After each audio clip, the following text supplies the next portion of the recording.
जय हिंद। आज देखेंगे पत्ती के बारे में। तो हम लोग जड़ देख लिए, तना देख लिए, तो अब पत्ती देखने वाले हैं। समझते हैं ध्यान से। चलिए देखते हैं पत्ती का हरा रंग।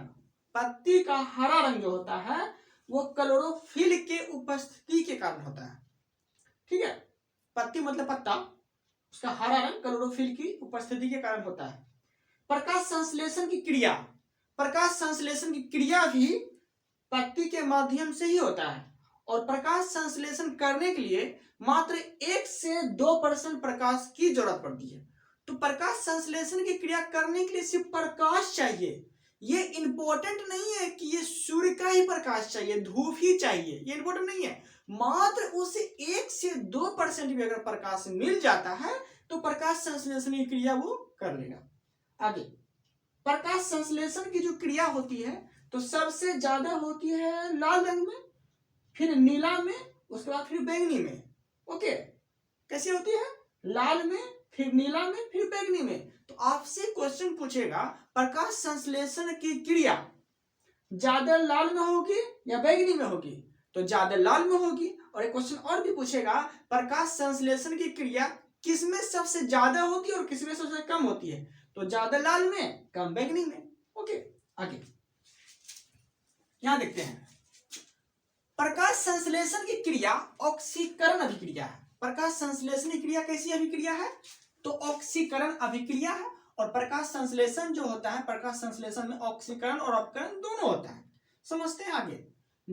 जल का अपघटन, जल का अपघटन का अर्थ यह हो गया कि टूट जाना, जल का टूट जाना। H2O होता है ना इसका सूत्र H2O, तो जल का टूट जाना। ठीक है, आगे और ऑक्सीजन का निर्माण कर देता है। अब यहां देखते हैं CO2 अंदर लेके O2 बाहर कर देता है। कहने का अर्थ यह है जब प्रकाश संश्लेषण की क्रिया जब दिन में होती है तो प्रकाश संश्लेषण के दौरान क्या होता है, CO2 ग्रहण करता है और ऑक्सीजन फिर छोड़ देता है। ओके, और प्रकाश संश्लेषण की क्रिया केवल और केवल दिन में होती है। ओके, आगे यहां देखते हैं CO2 और CO2 और ऑक्सीजन का जो आदान प्रदान होता है, इधर गया फिर इधर गया, मैंने कहने का अर्थ यह है ऑक्सीजन ले रहा है तो CO2 बाहर फेंकेगा, CO2 ले रहा है तो ऑक्सीजन बाहर फेंकेगा। ओके, क्या बोले? ऑक्सीजन ले रहा है तो CO2 बाहर फेंकेगा। देखिएगा,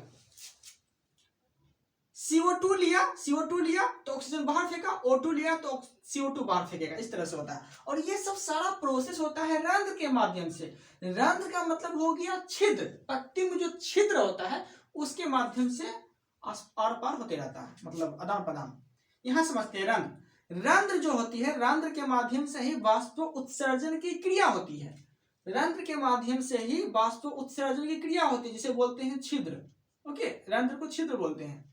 और वाष्प उत्सर्जन क्रिया कैसे होती है? देखिए, पानी का वाष्प बना के उड़ा देना, पानी का वाष्प बना के उड़ा देना वाष्प उत्सर्जन की क्रिया कहलाती है।